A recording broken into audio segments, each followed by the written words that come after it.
Hello, hello. So, I have been having a really heavy week. And what I want to talk about today is grief and specifically the acceptance stage of grief, which is like, where you want to be, really. So, earlier this week, I went to a funeral, and it's the best kind of funeral that you can go to. The man had lived a really long, purposeful, great life, leaving behind an awesome legacy. And, he was in a lot of pain and suffering at the end. So sometimes it's like a relief, And those ones I find, that's not easy ever, but it's easier. And I've been doing the shame series, and so digging up all this shame, right? And really diving into self-forgiveness and really working towards forgiving myself, for the things that I haven't yet. And it's interesting because these things are all tied together. And it's so cool to me, how things happen. And then it's like, oh yeah, right, that makes sense. So when we're grieving, I think of whenever my mom first passed, and that for me was the hardest loss I ever experienced. I had loss before that, but it wasn't my mom, and it was, the other ones were expected, My mom died young and unexpected, and so it took me off guard, and I did not know how to do emotions yet. And so for me and grief, I was in denial for a very long time. And finally, whenever I got into therapy, not even going for grief, but that was pretty much what we focused on, learning the different stages, And so when grieving, there are these stages, and it's important to honor them. And that really is how you get to the acceptance. And then it's important to know that the stages come and go. So like you can be at acceptance, and then like earlier this week I was at a funeral and I was back in, depression, sadness, anger, not much bargaining this time, but so like you can go back and forth, and it's important to honor all of them.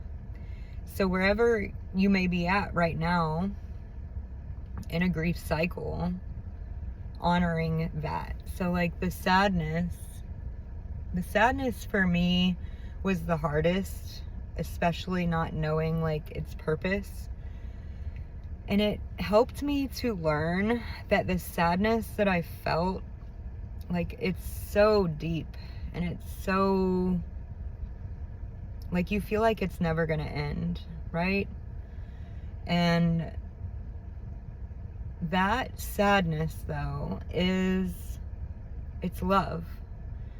If there was no love there, then there wouldn't be sadness. The degree to which you are sad is like the opposite of the love. So really, sadness is showing you how much love was there. And I just think there's something so beautiful about that. And as I get better and better at sitting in sadness, it'll hit me, and just sitting there with it and letting it be there and really feeling into it. Like, you sit there long enough with it, and it turns to this like feeling of love. And I believe that that feeling is the acceptance. And let me explain what I mean here. So there are times where I can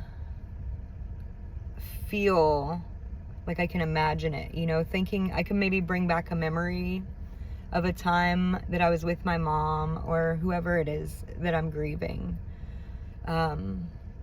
where I just felt so loved and safe and held, and I also felt like I felt the love from her, but I also felt so much love for her, and I can bring that feeling into me. And it's like, I think that's the thing about death, is that we think that once the person is gone, we can't access that anymore. I mean, of course we can't access them. You know, you can't actually physically touch them or hear them. And that's hard. It's hard. But we use our imaginations to our detriment, like so often. Why not use our imagination for like our benefit, you know? So you can imagine these times that you had. You can imagine the sound of their voice. You can imagine their laugh. And I mean, it might bring up sadness, honestly. Sometimes it does. And that's okay. You sit with that, you know, knowing that it's love. It's that love that you had for them. Oh, it's so good. And you can bring that feeling into your body, and you can do this anytime you want, really. And that's, I think, the acceptance. That's how I understand acceptance. If you would have told me whenever I was first grieving that I was going to get to a point where I was okay that my mom died, I would have told you were nuts. And you know, obviously, it's like not my favorite thing, but I do accept it. And I have like tools, like I can feel her love, I can feel her presence anytime I want. And that gives me so much peace. It gives me so much peace. And I cherish it. And I think that's what they also mean by like, they live through us. Like, she literally is alive inside of me. Like, I can feel her. Now, tying this to the shame and the self-forgiveness is, when we're going on this journey of healing, there's a lot of death and rebirth. Yourself, your ego, whatever. And I think a lot of the times what makes it so hard to let go of the past is, feels like you're like betraying yourself almost. It's hard to let go of yourself because of you feel like you are not going to be able to access that version anymore. Or I'm still developing this, but really knowing that you can go back to those versions anytime, you know, you can imagine them.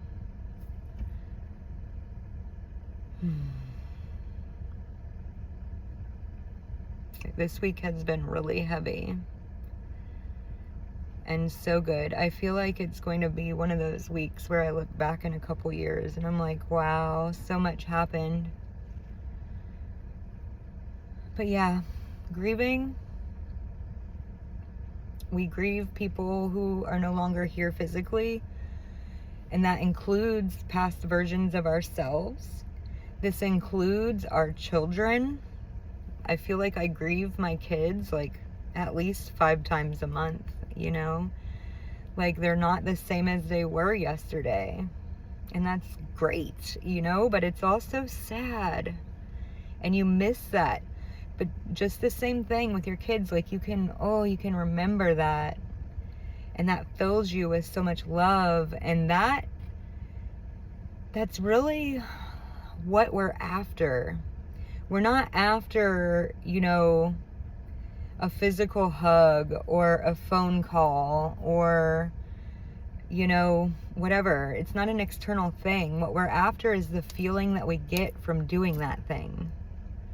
And the feeling that we're after is that love, that belonging, that safety you felt with them, the acceptance you felt with them. And the secret is you can use your imagination to feel that anytime.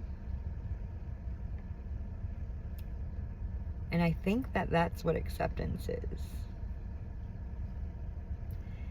That's all I have for today. Bye.